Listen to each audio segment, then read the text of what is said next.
Good evening. I'd like to call to order the Caldwell County Department of Social Services Board meeting. Today is Tuesday, July 26th. It is 5 o'clock, and we're here in the Alden East Orange building. We'd like to get started on our agenda, and we're going to let Will Wakefield lead us in the Pledge of Allegiance. And then we're going to have Pastor Steve Hitchcock from First Baptist of Whitnall come up and do our invocation.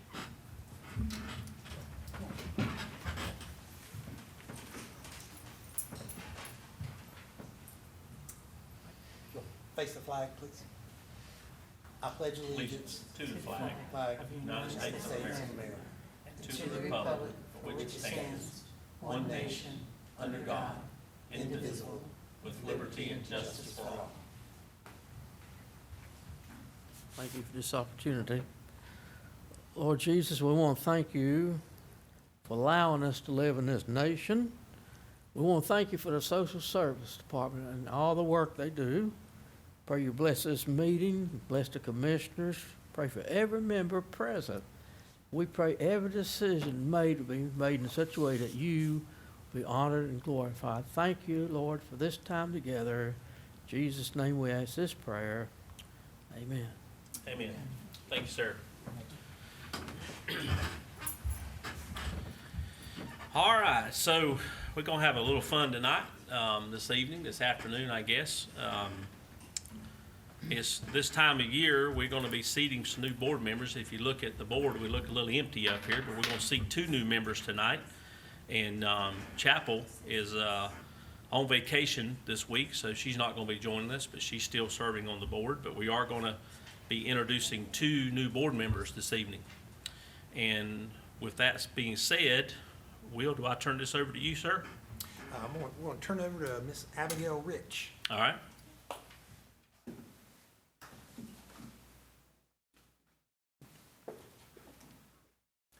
Sure.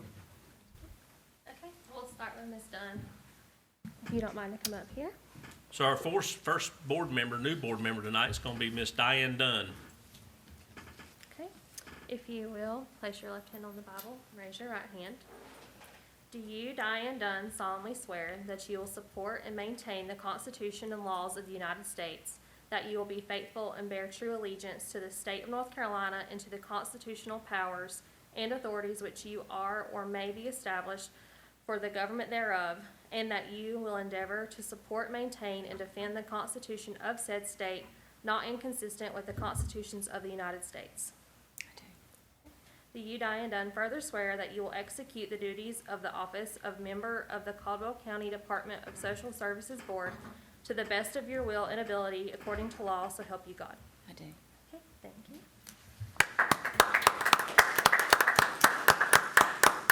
Okay, and if you will just sign here on each of those 3.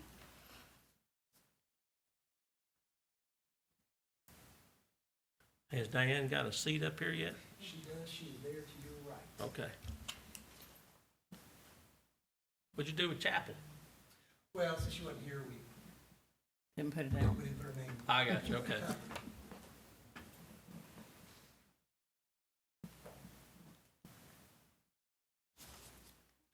I'll sign this copy, and this can be yours.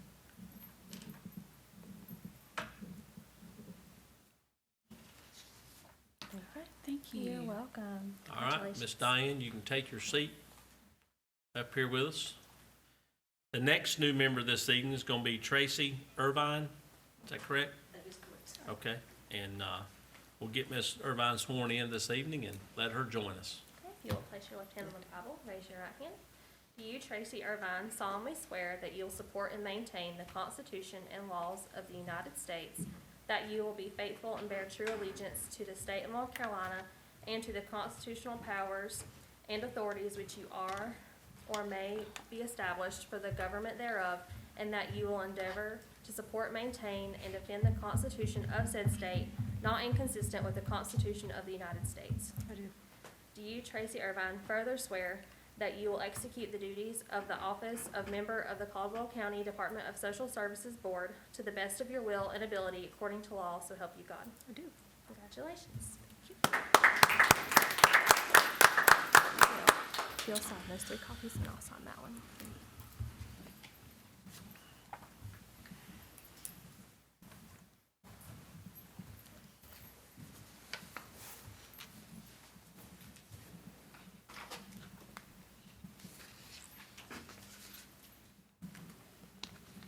Sign your life away.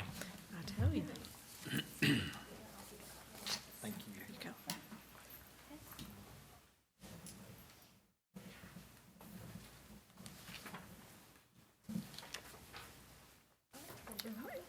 You're welcome. You can come join us up here. I think you're gonna be sitting on the end down here. Yeah, right here.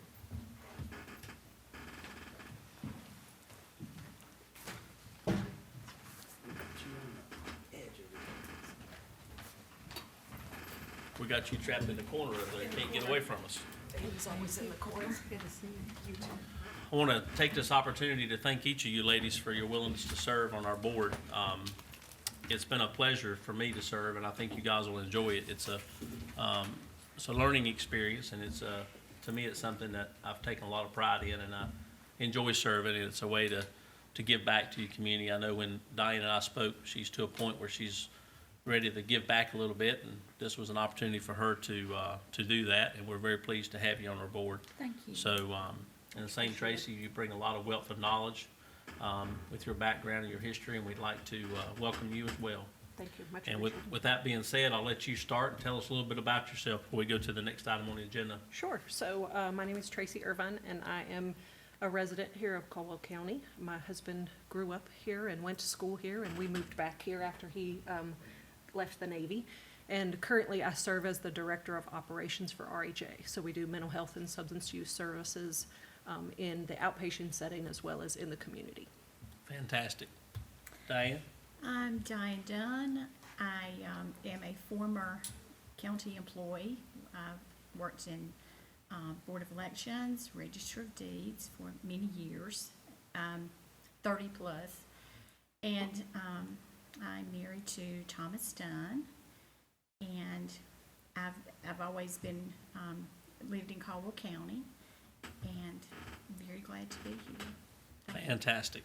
Well, again, ladies, thank you for your willingness to serve, and we will move forward with our agendas this evening. Next on our agenda is the election of officers, and I'll turn this over once again to Mr. Will Wakefield. All right, so each year we have election of our officers for chairperson and vice chairperson. And so typically in our history, as the secretary of the board, the director helps lead that process. So at this point in time, I will open the floor for nominations for chairperson for the Board of Social Services. I'll make a motion to nominate Donnie Potter to serve as chair again. All right, motion for nomination of Donnie Potter. Anyone else? All right, hearing none, I will close the floor for nominations for chairperson for the Department of Social Services. And I would ask for a vote from the board, all saying aye for Donnie Potter as chairperson for the Department of Social Services Board. Aye. All right, unanimous vote. So, Mr. Potter, we appreciate you continuing to serve as chairperson to the board, and certainly for the time that takes, and the many calls that I think sometimes you receive, and certainly sometimes that's from us. And but we appreciate that time and effort, energy that you put in to that, as well as serving as commissioner on the commissioners of the Board of Commissioners for Caldwell County. So a lot of time and working a job and all those other things in life that you do. So Yeah. we It's- certainly appreciate you continuing. It's a true honor to serve as the chairman on the board. Like I said earlier, this has turned out to be a totally different thing than when I started, and it's something I truly do enjoy and have a passion for, and I appreciate the opportunity to serve as chair again. So with that said, I will open the floor for nominations for the vice chair for the Board of Social Services. I make a motion that we nominate, what was your name again? I'm just kidding. Jill to serve as our vice chair again. All right, any other nominations? All right, hearing none, I will close the floor for nominations for vice chair, and I will ask for a vote for Jill Duffy as our vice chair for the Board of Social Services. All in favor, say aye. Aye. All right, it's unanimous. So Jill, appreciate you serving as vice chair, and thank you for your time and attention in that role. Oh, you're welcome. It's an honor to do so. And Mr. Chairman, I will turn that back over to you. Sounds great, and appreciate your willing to serve as vice chair, Ms. Jill, and appreciate you being there and willing to fill in for me when I can't make it. Our agenda tonight, I need a motion to approve the, is there any amendments first? Any amendments? No amendments. Need a motion to approve the agenda as it is. I'll make a motion to approve the agenda as it is. Have a motion, need a second. Second. Have a motion and a second. All in favor, please say aye. Aye. All opposed, motion carries. All right, now need a motion to approve the minutes. I'll make a motion to approve the minutes. Have a motion, need a second. Have a motion and a second. All in favor, please say aye. Aye. All opposed, motion carries. All right, moving into the meat and potatoes here, into the reports. We're going to first hear from Tanya Matchey on graduates and links program. So I'm going to introduce Tanya and then help navigate this PowerPoint for her as she talks. So Tanya has worked with our agency for a little over 20 years, and she's kind of run the gamut in the program, or the different disciplines in child welfare. She's worked in, it was Medicaid case management back then, and then regular case management that she has worked in. She's worked in investigation assessments, and she's also done intake. And so now, over the past year, she has worked with our foster care youth who are 18 to 21 and in our links program. So Tanya has really done a lot with reaching out to other counties, learning about their links program, making these connections to community agencies, getting tons and tons of donations for our youth.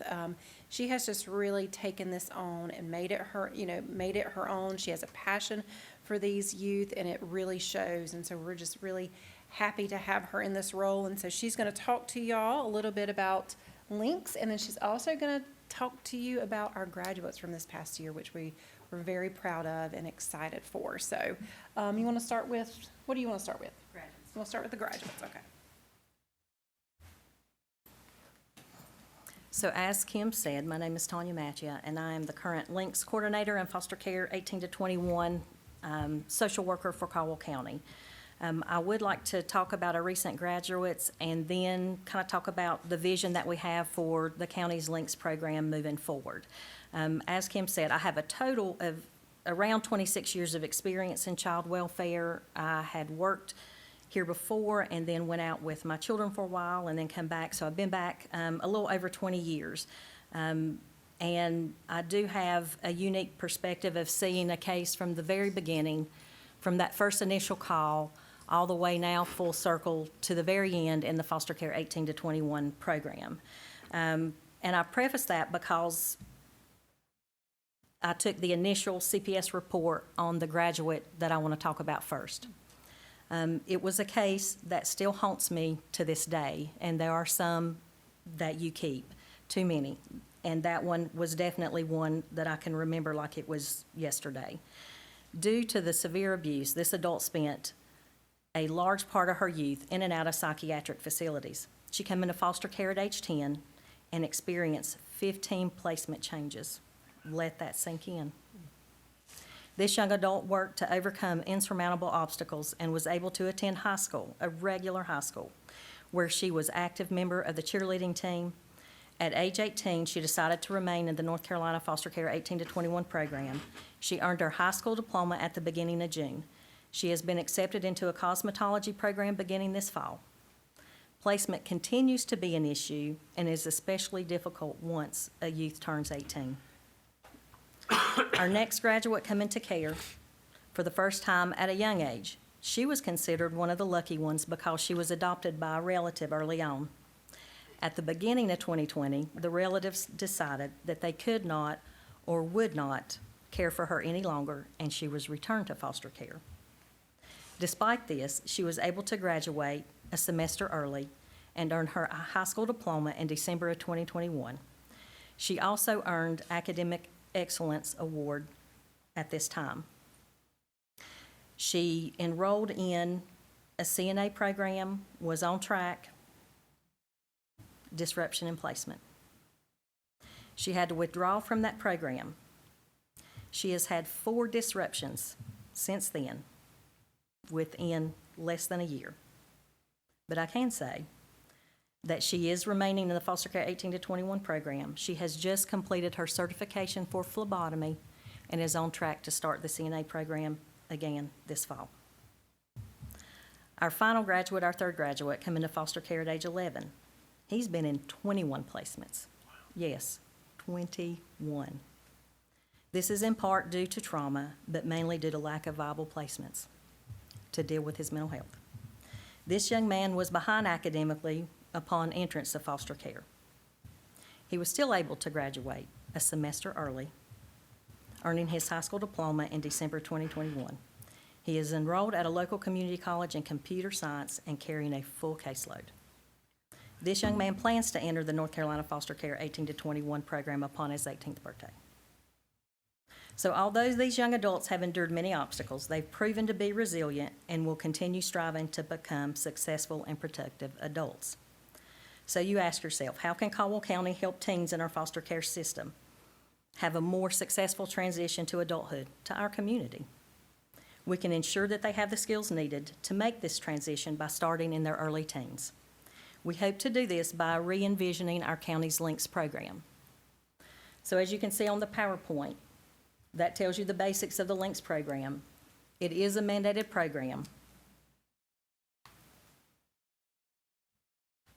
Through the John Chafee Foster Care Independence Act of 1999. The program uses a youth-driven approach, which I can tell you is very, very important. How better are we to know the best track for them than the youth themselves?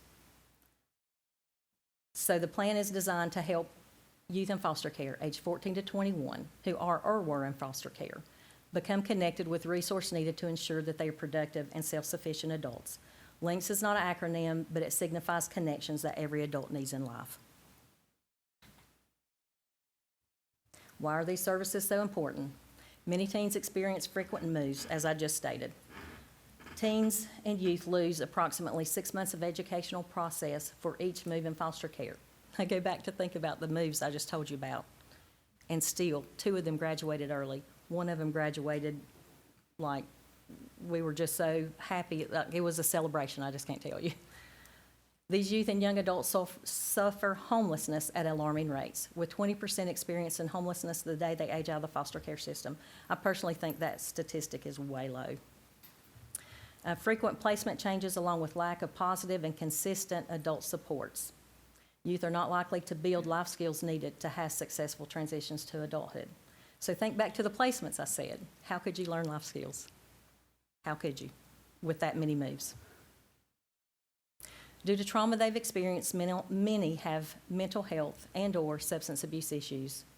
LINKS gives these youth and young adults a voice in planning their goals and transition into adulthood.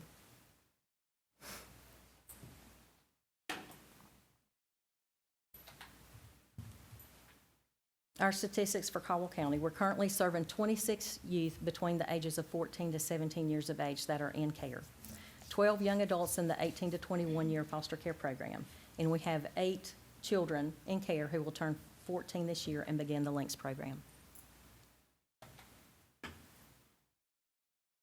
LINKS services are all tied to 8 outcomes that every youth who lives or has lived in foster care as a teenager hopes to achieve by age 21. Economic self-sufficiency, safe and stable place to live, educational and vocational preparation, connections to positive personal support systems, avoidance of illegal, high-risk behaviors, postpone parenthood until financially and emotionally capable of parenting, access to physical and mental health services. Youth have opportunities to engage in age-appropriate and developmental activities. Beginning at age 14, when they enter the LINKS program, they engage in an assessment of life skills to identify their strengths and weaknesses. These assessments are updated regularly to assess the progress and any barriers that they may have. A transitional living plan is then specifically geared toward the individual youth. They vary. They're very different. It could be as simple as incentives for homework to begin with, on up to resume building. You run the gamut of what it's tailored very much so to each individual child. The purpose of the plan is to address independent living needs of the youth while in care. The plan is jointly developed between the agency, the youth, placement provider, youth supporters, and others who are involved with the youth's life. It is based on life skills assessment and should directly target those areas that need to be addressed before the youth becomes an adult. For the 18 to 21 young adults, the plan focuses on further identifying supports that the young adult needs to live an independent life. So our plans and goals for the LINKS program for the future, we're having a kickstart meeting August 16th with Rutherford County DSS. That is going to be an interactive meeting. I invite any and all who would love to see what we're doing. This is going to be a very good start. It's going to be interactive where the youth are asked what their needs are, and our plan going forward will be based on what they see their needs. They will have a voice in what we plan. They will have a voice in our meetings, and that is the main thing. Children in care, especially teens, they have no control over what's going on in their life. This is an opportunity to give them a voice and to give them a reason to track their voice, their goals, what they want it to be. So we, in the upcoming year, will have monthly LINKS meetings where the youth do have a voice. The Say So chapter, we're going to start that chapter for our county. Again, that Strong Abled Youth Speaking Out, that is a North Carolina, it's a North Carolina, what's the word I'm looking for? Program. And they have a youth council. It's led by the youth there again. What are their needs, speaking out. I know Rutherford County, their youth council chose two of the goals that they are working on this year. One of them is increased sibling visits, and the other is having the county seals taken off of the vehicles, because when they're picked up, and I heard this from their youth, when they are picked up in middle school or high school, that big emblem is just letting people know that they're in care. It's in their business. It is very embarrassing. So that's two of the goals, and that really speaks to, their what is important to them. Ensuring youth have a network of peers and support and guidance. In the 18 to 21-year-olds, this is what they're lacking. This is what they're lacking. I'm the only one for a lot of my young adults in the 18 to 21 program to call. I'm their person. That's unacceptable. Our goal is to have at least 5 supports by the time they turn 18 that they can reach out to if in need. So how are we going to do that? We're going to rally the community support to have adult mentors and supports for every LINKS age youth and young adult in care. LINKS age youth becoming active members of our community. They should be in our community. They're going to be part of our community. I want them actively in fundraisers to do things of their choice. But they should be a part of our community. They are going to be part of our community. Youth attend regional and state events such as Say So conferences, Link Up, It's My Transition, and Real World. All of those are events geared for youth aging out of foster care. So that's when you guys, when I reach out, this is the goal, this is our hope, and we're going to need lots of support going forward with this, and we owe it to them. If I'm the only one they talk to in how many day period, that's unacceptable, and we're doing them a disservice. So I hope that moving forward we'll be able to put those supports and things in place at an earlier age, so when they get to 18, they're not floundering like so many of mine are right now. And I invite any of y'all to stop by, call me. I could talk all day long about the needs and what we see with our teens and young adults aging out. Any questions? I got a couple, go ahead. Well, I was just wondering about the numbers. So the kids that are enrolled in the LINKS program are part of that. Are there other kids that are in that age range that aren't involved in the LINKS program? Not in our county. Everybody, okay. They're all. So first of all, do our cars have that lettering and stuff on them? You want them all, you want it all?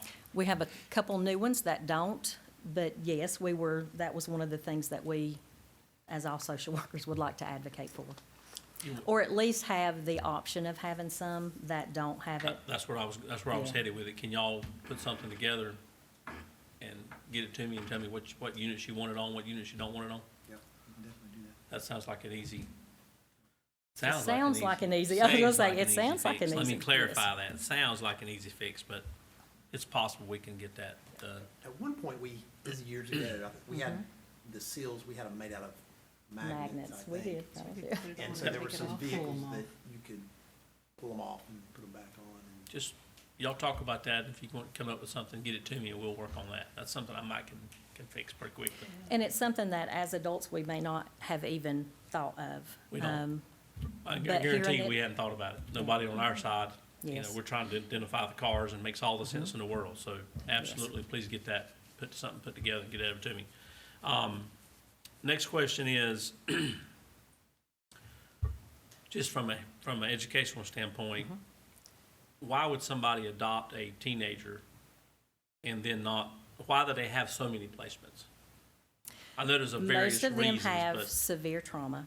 okay, And trauma comes out as actions a Okay. lot of times. And lack of available placements is a huge, huge need, which we're in the process of doing a huge new recruitment, as a county, a new recruitment campaign also. I guess I'm going hoping into the it, foster youth will be included in that recruitment. And what we would like to preface it by saying, if you can't be a foster parent, if you can't adopt, be a mentor. Right. Be an adult support. Yep. And so hearing that from me is one thing, hearing that from them, that's a whole other. I And understand. I'll just add to that, we've talked about difficulty with placement a lot. and Yep. Just the limited availability of Limited. placements. And it becomes even more so when you have a child who has trauma that manifests Sounds itself anxious. as personality disorders, behavioral issues.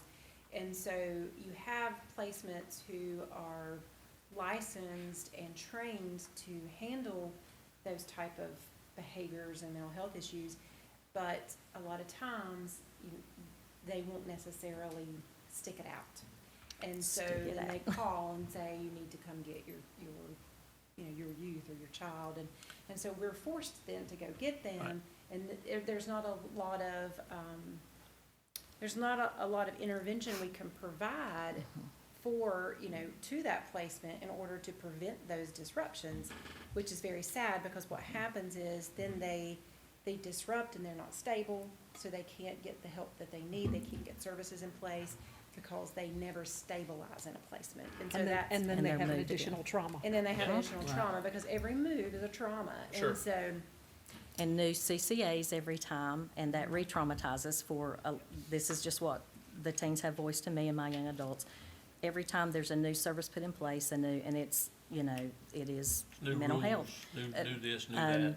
It's a comprehensive assessment of, and so you're going back through their history. And so a lot of times that is re-traumatizing, and Yeah. they might have just had one Yep. 2 months ago, but this is a new move and a new provider, and they have to readdress it again. And so, that's the mental health system. Yeah, I guess my train of thought was, I think we talked about a few meetings ago about social workers. When they go to college, they're not really taught the true expectations of what to expect when they get in the field. Right.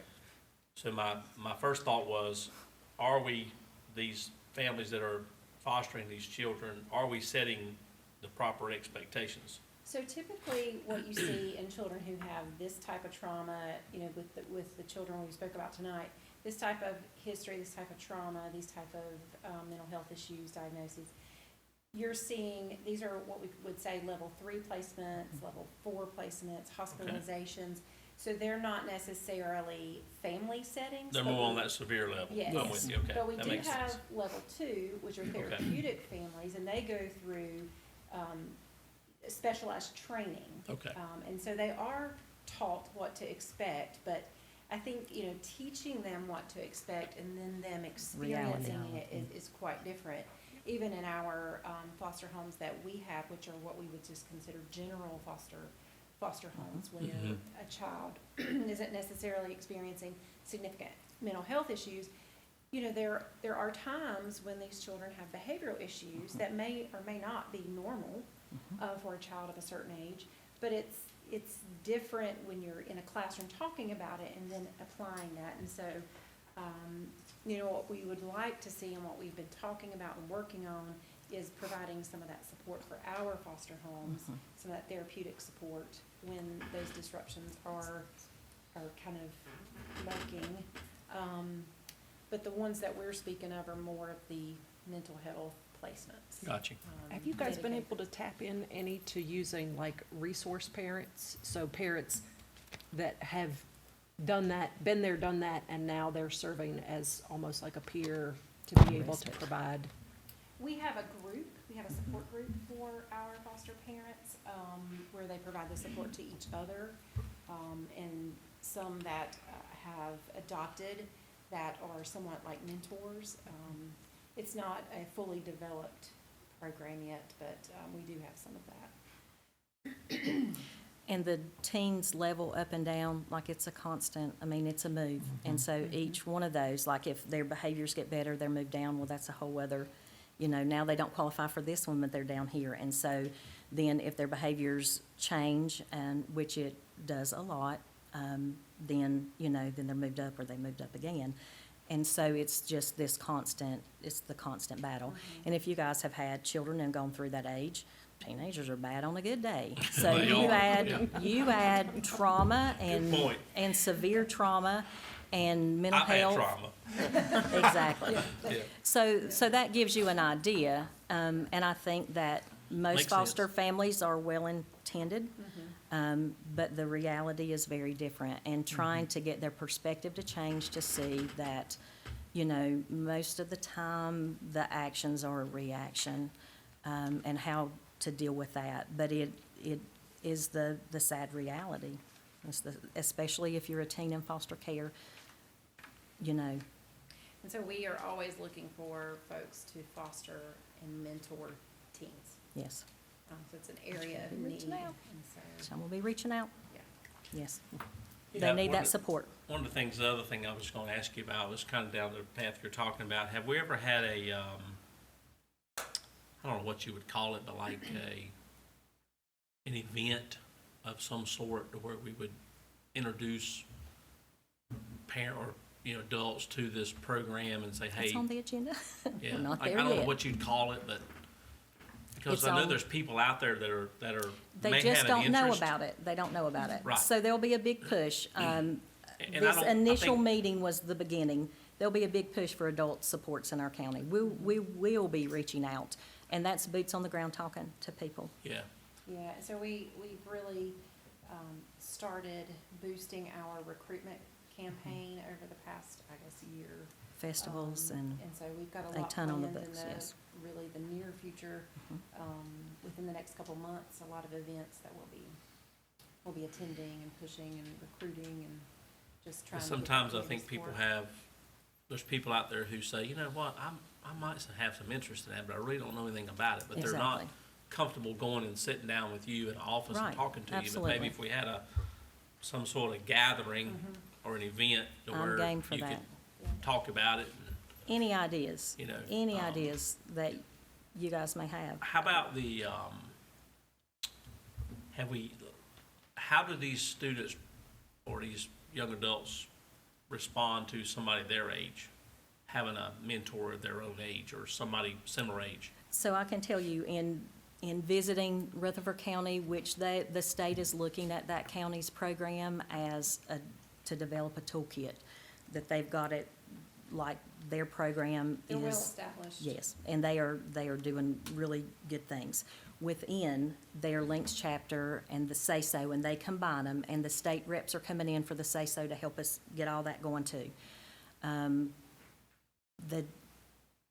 The Young Leadership Council, all youth, interview the prospective adult support, and they pick who they feel, because they know the children, because of the meetings, who they feel is the best fit.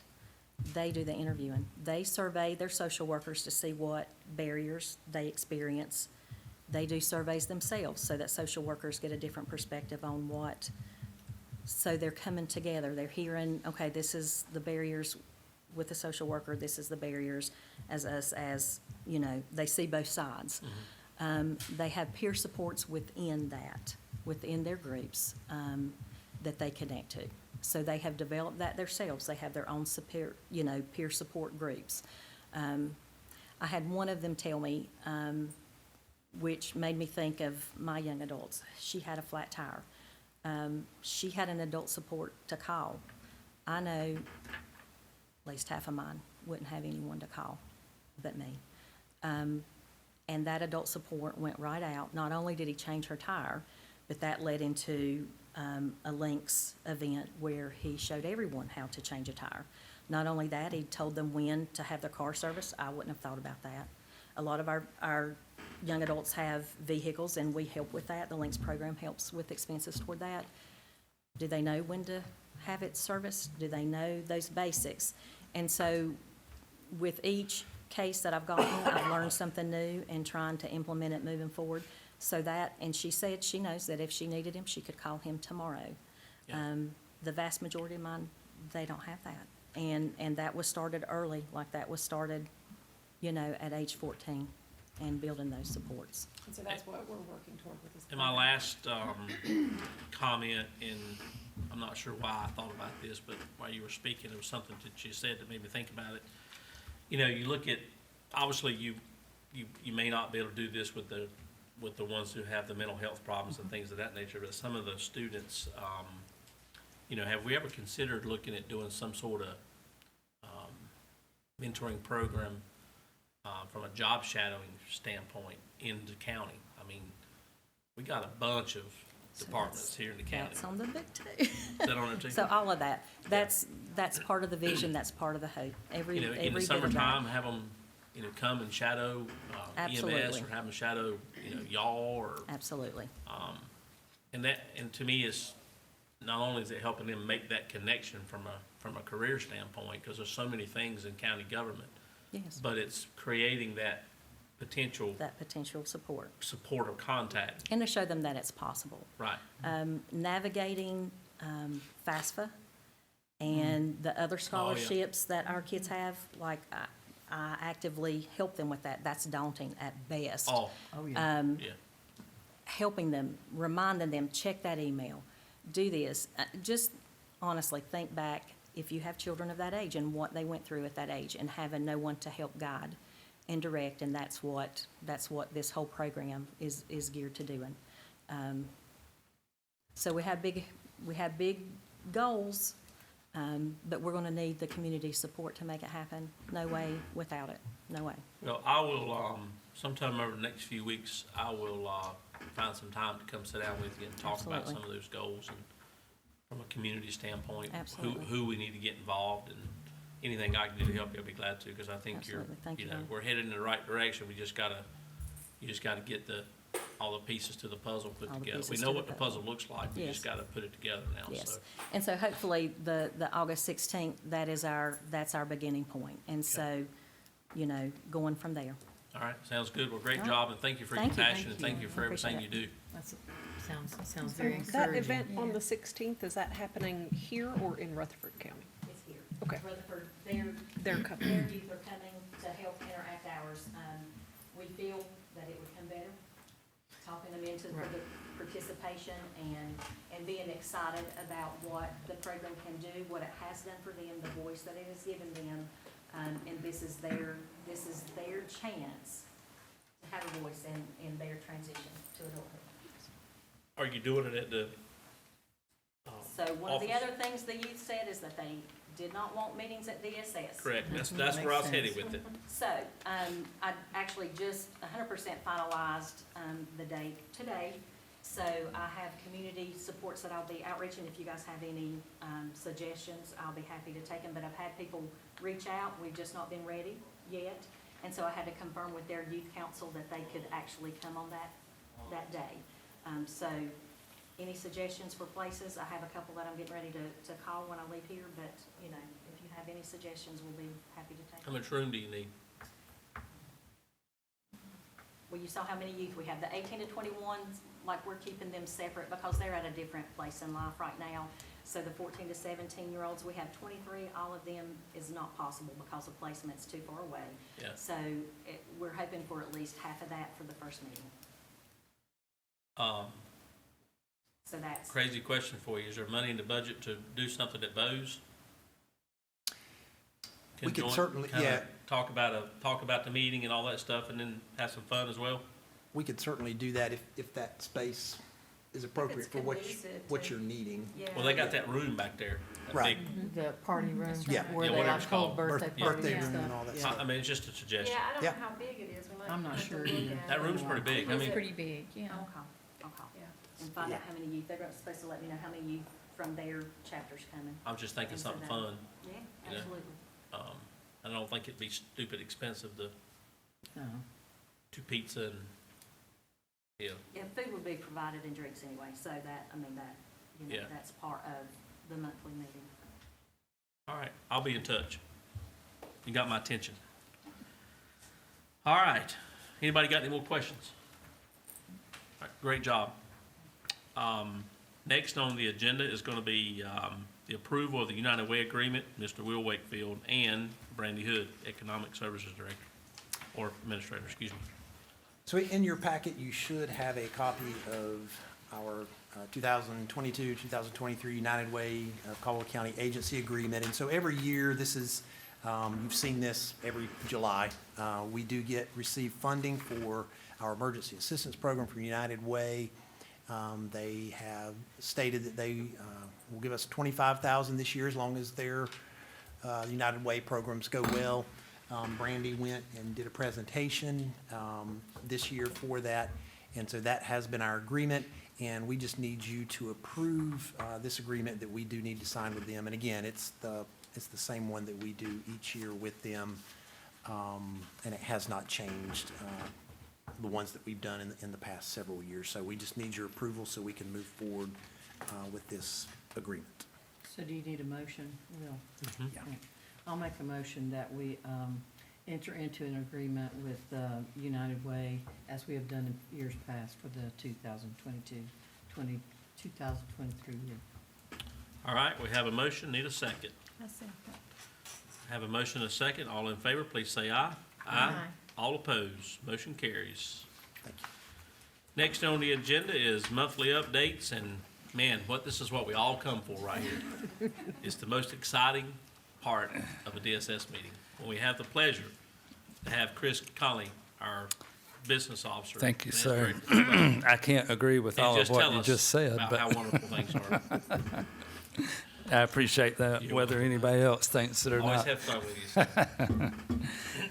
I had to tell you a quick story. So I have a friend of mine in Tennessee who has trouble sleeping, and in the middle of the night he'll get up and watch TV. Well, somehow or another, actually he's in Banner Elk when he sees this. Somehow or another, these meetings are shown in Banner Elk.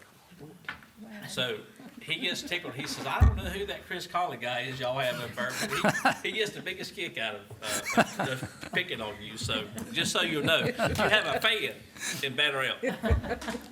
Good to be famous. Yeah. Yeah, maybe I need to look for a new line of work. All right, now let's But thank you, Donnie. You're It's welcome, it's buddy. always enjoyable. Particularly for our new board members, our monthly financial report is, we try to keep it pretty simple. We could go really down way into the weeds, but we don't want to do that and make anything too confusing. But the top half of our financial report, we basically just have our reimbursements, receivables, and expenses listed in the three columns that are before you, beginning with the reimbursements, which is the left-hand column, and they totaled $795,443 for the month of June. We ended the month with about $1.7 million in receivables, and expenses for the month totaled $1,069,947. Below those numbers is a line that says total county funds expensed for the month, which obviously that's expenses minus reimbursements. And that number totaled $274,504. The bottom half of our financial report is a comparison of current year to prior year. And through June, expenses were up about 1.7 million. Revenues were up almost 600,000. So our county dollar at this point, or through the end of June, is a little more than 1.1 million higher than it was last year. That number is going to come down significantly, hopefully by next week after the closeout of our prior year budget, due to some factors that certainly our new members are not aware of. We will overspend fiscal year 22 compared to the prior year, but a lot of that has to do with a salary study that went into effect this past January. So our staff and expenses, we had a fairly significant increase in those expenses related to that, but there were some other factors as well that could contribute to that overspending. I'd be happy to try to answer questions if you have any. What's your gut feeling we're gonna finish up for the year compared to last year? I didn't look at it real closely during the month of June. If I remember correctly from the month before, probably going to come in at around 300,000 That's what I thought. more than the prior year. That's what I thought, and that's primarily salaries. Yeah, yeah. I hope that number's less. I just can't say for certain right now. Okay. That sounds good. Anybody got any questions for Chris? As always, it's a pleasure. Thank you. Good news is none of us know what you're talking about, so we don't know what questions to ask. That's why I try not to make it any more That's right. complicated than I have to. Thank you, buddy. All right, next is going to be the director's report, Mr. Will Wakefield. So I'm going to, Chris has given you some good news, and I'm going to not give you bad news, but talk to you a little bit about some of our budgetary concerns for the coming year. And I'll share just a brief bit for our new board members. Our past board, or current board members have heard us talk about some of our reimbursement, how we receive funding and funding streams and all those types of things. So when Chris talks about our funding and our reimbursement, we get reimbursement from numerous, I'll call them pots of money, numerous funding streams. And for every one of those funding streams, there's kind of an equation that determines the type of reimbursement that we receive based on the type of services that we performed, based on the state and federal guidelines and the money, and whether a funding stream is capped or uncapped, and all of those different types of things. So one of the things you will hear us talk a lot about when it comes to our funding streams is the percentage of money that the county gets reimbursed. And you'll hear us talk about 50-50. Does the county put in 50% and then state and or federal put in 50%? Does the county put in 25% and we get reimbursed 75%? We have 66% and 33% and 80% and 20%. And you could go on, depending on the funding stream, what that looks like. One of our funding streams is it's an enhanced Medicaid funding stream, and it's 75-25, meaning we get reimbursed 75%, and the county is only responsible for 25%, which is a very good funding stream for us. There's also another Medicaid funding stream that's 50-50, and there's a food nutrition stream that's 50-50, but the one I'm going to talk to you about right now is 75-25. So back about 2015, there was only a Medicaid, I say only, our main Medicaid stream was 50-50. And so the state found out from the feds that there was some what we call enhanced Medicaid funding, to where we could get reimbursed for certain activities at the 75% level instead of the 50% level. And so that was great. Obviously, it's a very good funding source. For the most part, we're able to code our staff who perform Medicaid eligibility. That's where we code through that funding stream. And then there are some other, there's some other overhead and some other types of expenses that we've been able to code to that 75-25. And then the other bits and pieces we code to 50-50 within Medicaid. So when counties started doing that, when the state received that interpretation from the federal government, again, back in 2015, the counties started doing that. That was a great resource for the counties. And so for those past 7 years, we've been able to really bring in a lot of additional resources that, we just didn't have at that point in time. And so, you can imagine you're getting reimbursed at 50%, and then all of a sudden, for these same activities, you're getting reimbursed at 75%. So that's a big jump. And so that's been great. What we have found out just within the past couple of months is that the state, our state, each state, and within your region, within the federal government, you have a consultant who works within, the Medicaid area for the feds. They started talking with the state about the fact that they felt like North Carolina was drawing too much from that 75-25. And so they started looking a little bit harder at what the counties and what the state was asking for from reimbursement from the feds. So the state started looking at that and was talking with their consultant from the feds, and so they came to us, to the counties, and said, okay, we think we may have a problem here in that we're going to have to look at what you are billing for 75%, and maybe that needs to be billing, you bill that for reimbursement at 50%. So obviously, this was late in the fiscal year. We've already turned in our budgets. Counties, approved our budget, and so we are talking to the state saying, we need to understand what's happening because, we've already put these revenues in our budget, and so we need to be looking at how's that going to impact us. So I bring that to you today just to say that is what we are in the midst of right now. We are gathering information. We're getting some information from the state so that we can begin to assess and determine what of those areas that we have been coding to 75% reimbursement, are we going to have to switch back to coding to the 50%? And we don't know that yet. Chris started with some training last week for fiscal officers. There's going to be some more training this week. We're supposed to have some meetings in the coming weeks to help us get a better understanding of what that interpretation looks like.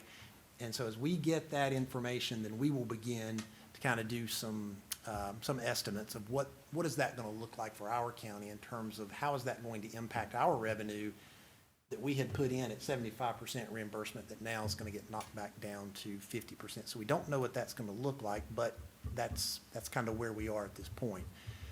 I think for our county, and again, I don't want to throw out any assessments yet, but I will say that we, over the years since 2015, we were probably a little less ambitious than some other counties in pulling down some of that 75% for things that maybe you probably were a little iffy about whether or not you should have been coding that 75%. So our hope is that, yes, it's going to impact us. We know it's going to some degree, but our hope is that we will not be impacted too greatly in that we have been a little more cautious in terms of what we were coding to that 75%. So it's not that we won't get reimbursement for some of these things. It's just that for some of those things, instead of 75%, we'll have to knock it down to 50%. So I wanted to let you know tonight kind of where we are with that, and so we'll certainly be informing you in the next month in terms of what we learn and what the impacts might be. I've talked with our county manager about, want to sit down with him and talk to him about what we're dealing with and, what this potentially may look like as we move through it. But The timing of it obviously was terrible, and we have, shared our concerns, with our state partners about, how did the timing fall right as their budgets are being approved versus, a long time before that. Their explanation has been that the consultant that our state has had for evidently a number of years, I don't know how many years we had that federal consultant, the one we had retired, and so our state ended up with a new consultant, and the new consultant started looking at how North Carolina was pulling down those funds, and, felt like that, based on the policy and guidance, that the state was taking a little too liberal approach to what interpretation of their approach to utilizing those funds. And they said they just found out about this, and then they started working with the feds around, okay, what can we do about it? What can we do about it? And so here we are. The initial timeframe that we would begin to see changes would be in our October reimbursements for September services. So it happens really quick, and so we need to get an idea of what that's going to look like so we can kind of understand what that impact is going to be. So we will be sharing that information with you as soon as we understand more about what that's going to look like, and so that we can, see how bad, hopefully not too bad, that impact is going to be. So you'll be hearing lots more about this as we move forward. So you probably said this and I missed it. The dollars, are they federal dollars or are they state dollars? Those are federal. So if the state's pulling down more than they're supposed to be pulling down, and we're pulling down more than we're supposed to be pulling down, won't this affect the state budget as well? There could be some small areas. I don't know, because when the feds look at us, they don't look at us as counties. I guess my point is, if we pull down 75 and the state pulls down 75, right? It's just a run through. It just runs through their budget into ours. So it's not really, for them, it's just a wash. I was thinking how this would impact the state's budget. I've not heard that it will really impact them because that money just flows through them. Okay. If they receive any real revenue from it, it's probably very small, because everything that they're doing is just passed straight on to. They're just administrating. Yeah. They're just administrative. Yeah, for those specific funds. Well, I figure they may have something out there where, maybe they're pulling the 75 as well to fund their stuff. I don't know. There could be some small things. I nothing think some of their significant. technology, they are allowed to code to that 75-25. We will obviously be working with them to look for other resources to fill some of those gaps, and to also explore, okay, so you've had this interpretation for years now. Is there something else out there that we didn't know about? Is there, what are other states doing? How are they impacted or not impacted? Why are they not impacted? Those types of things, so that hopefully, maybe there are some other resources that we. You think we're talking thousands, or you think we're talking millions? Well, not millions. It would be some thousands, definitely some thousands. Don't want to say how many thousands Yeah. at this point, because I would hate to say something and it not be. 6-digit thousands, or 5-digit thousands, or 4-digit thousands? I mean, Our hope. surprises. This could be Yeah. a pretty good surprise. Is my point. Yeah, that's a tough thing to say right now. I'm hoping for us, we keep it to 5-digit thousands, Okay. versus All right. any 6-digit thousands. But as soon as we get a better understanding of what that's gonna look like, we will be letting you know. You think that's going to be fairly soon? Hopefully within the next month. Okay. All right. And you've already talked to Donald, or you are? Going to I've count let him him know, right before I went on vacation, I said, here's an issue we need to get Oh, together yeah. and talk about, so in? yeah. Tell him about something like that and then go on vacation. Good move, Will. That's right, yeah. Good move. So we will be getting back with you on that. All right. But definitely potentially very impactful and a terrible, terrible timing from a planning standpoint. Maybe need to bring the other guy to retirement. He thought it was okay. No. Anybody got any questions? I think so. All right. Sounds good. Thank you, Will. Appreciate it. Thank you. Next is Children's Services and Adult Highlights. Ms. Kim Arnett, Children's Services Program Administrator. Good evening. Good evening.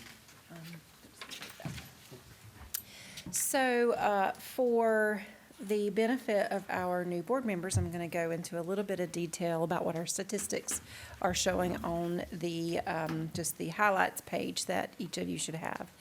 So for child welfare, we always have a block of statistics for you there. And this one, we're always, a month behind. So this is for June of 2022.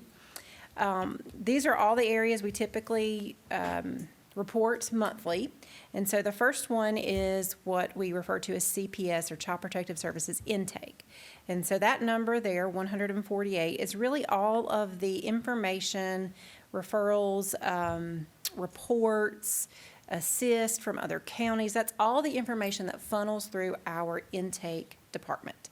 And that's how anything comes to our child welfare area, is through intake. So in June, we had 148 pieces of information come through intake.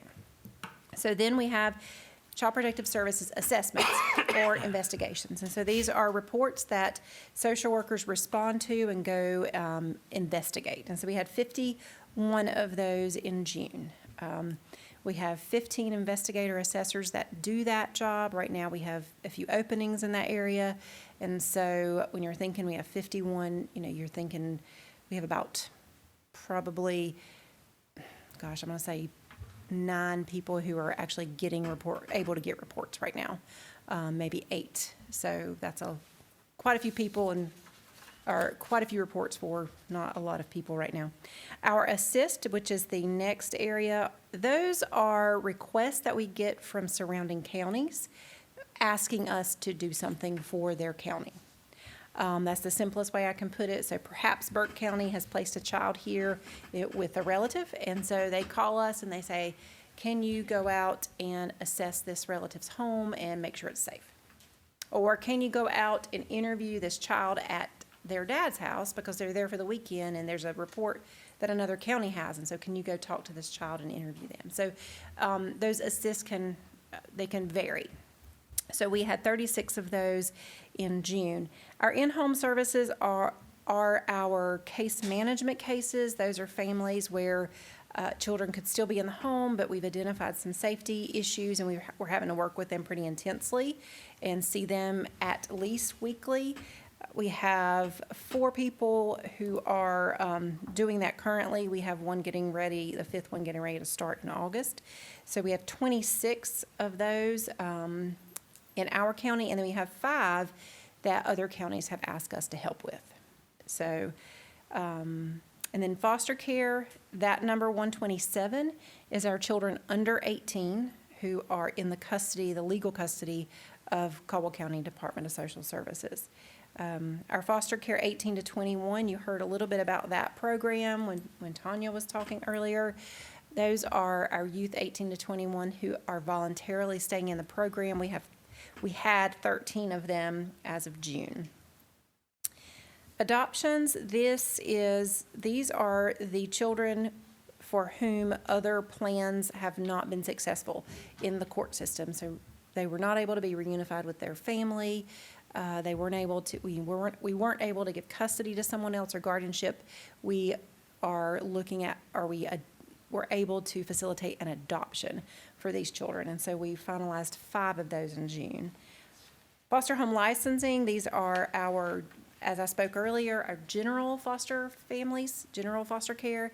We have 20 of those families, and then we have 6 who have gotten licensed specifically for a relative or perhaps a fictive kin, someone who's not kin, but they're very close to. Sometimes we have that. So we have 20 regular foster homes and 6 who are licensed for someone in their family or some specific child. Any questions about those areas? I just wanted to give a little bit of detail. As we go, we'll be doing some little mini training sessions or informational sessions for you all so that you can get a better understanding of what all these areas are. I was just gonna ask if the 18 to 21, those 13, is that part of the 127 or in addition to? That's in addition to, Okay, in so addition like total foster care, then you've got 140? yes. I separate those out. We used to combine them, but I separate those out because the 18 to 21, we are not technically legally responsible for those individuals any longer because they are adults. And so, so I separate I think it's good to those. see that. I Yes. just didn't, and I thought maybe I missed it. I just wanted to know if Yeah. it was combined or. Right, right. So no, those are separated. Any other questions For about? the intakes and assessments, are those unduplicated counts? Yes. So may you get calls on the same family? the So same child? we perhaps, that's a good question, we perhaps may get, so let's say the beginning of the month, we get a call on Jane Doe, and we start a report on that family, but at the end of the month, we get another report. Those would be considered two reports, because we have to go out and do that initial contact and investigate both reports. So those would be considered two reports. Any other questions? Okay, so just, go ahead, I'm All sorry. good? Nope. Okay, so real quick, I'll just talk a little bit about what we've done in child welfare over the past month. I won't go into, I'll try to be quick about this, but we have had several trainings for our staff, but also for some community agencies. So for our staff, we invited Shelley Boland from the Child Advocacy Center from Robin's Nest to come over, and she and I did a training for our investigators and assessors and our in-home services social workers, where we talked about forensic interviewing, where that is where a trained interviewer will interview a child at the Robin's Nest. The law enforcement's typically there. It usually involves allegations of abuse or that is a criminal act.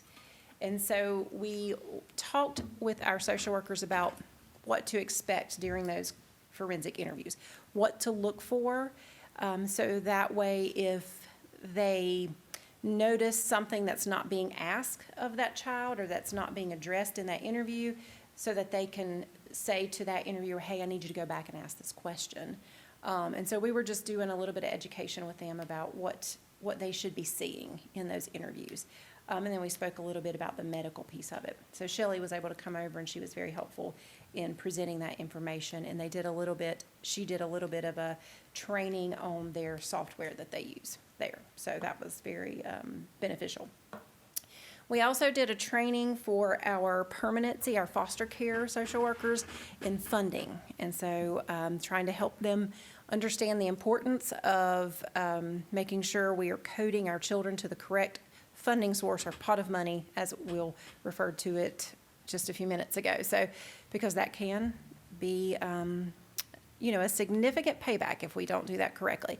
So we did a little bit more than a surface level training, but not quite as down in the weeds as our auditors and the people who specialize in that in our agency, but enough where they hopefully know when to ask a question and when to identify potential issues. So we did that in June, and Crystal Henderson, our staff development supervisor, and I conducted 2 trainings with Lenore Police Department.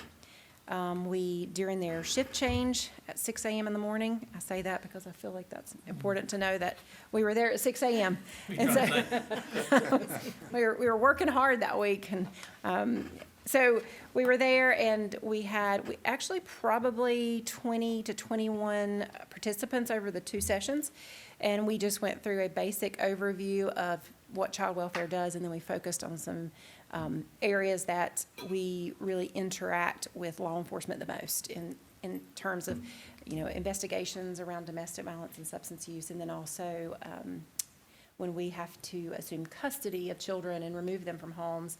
We talked to them about our authority as given through the statutes, and how they can help us, and we talked through how they can feel comfortable being there and assisting in those situations. And so I plan to contact the Sheriff's Department and set up a training just like that for them. So hopefully we'll be doing that soon.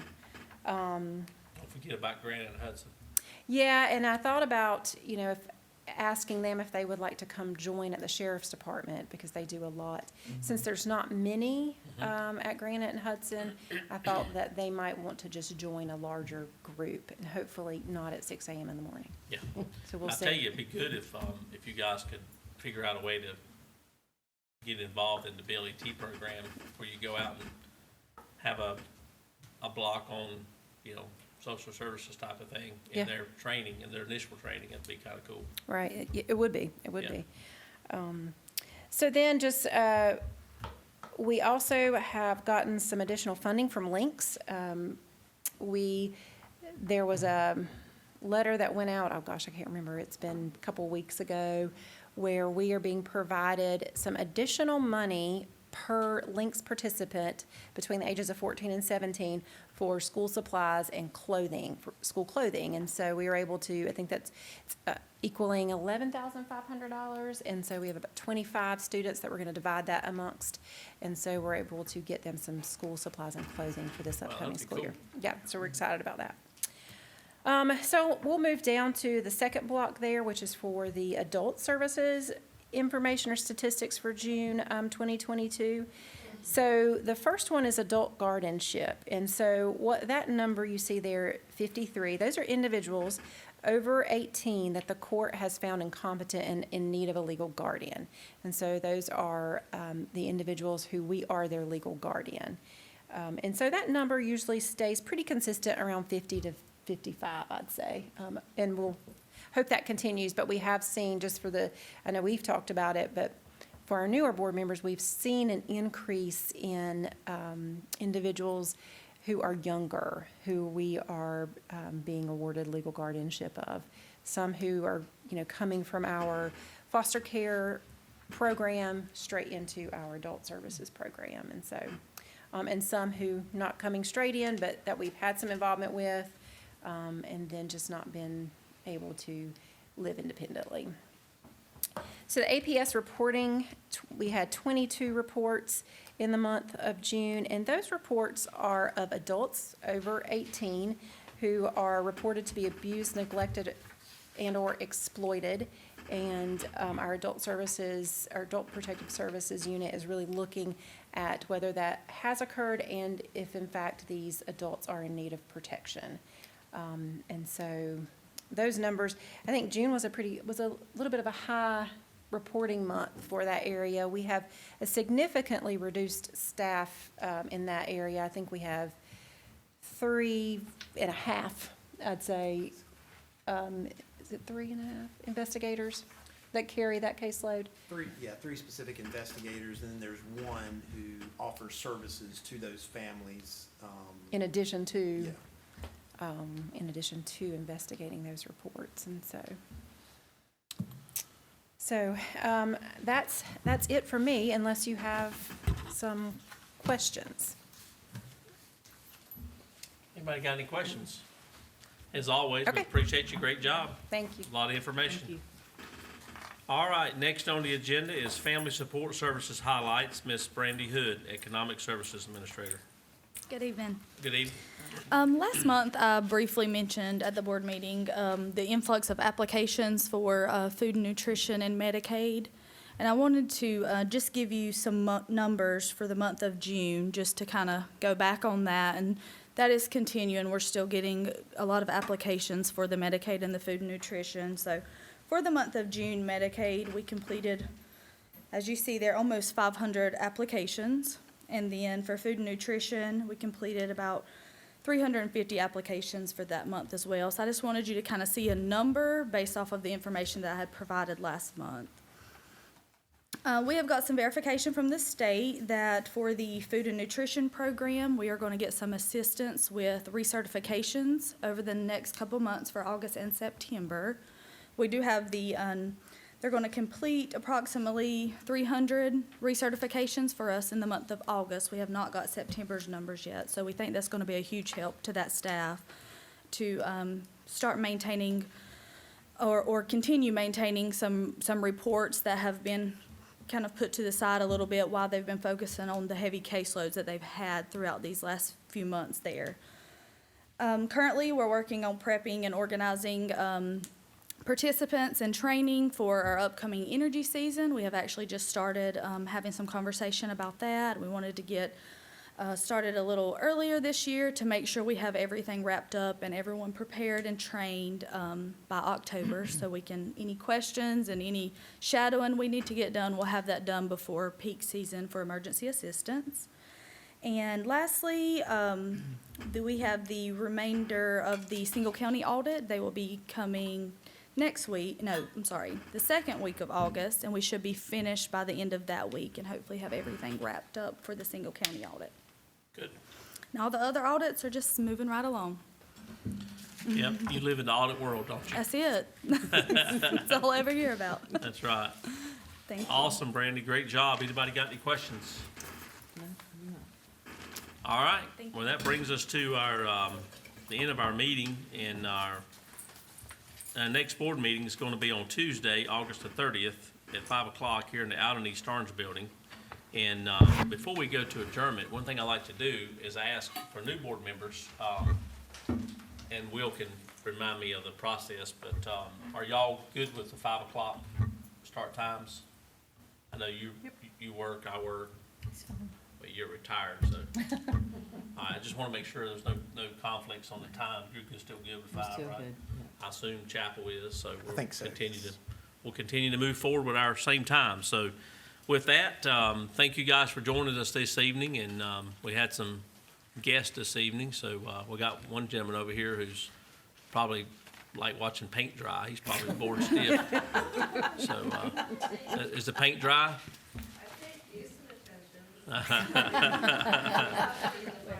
I got you.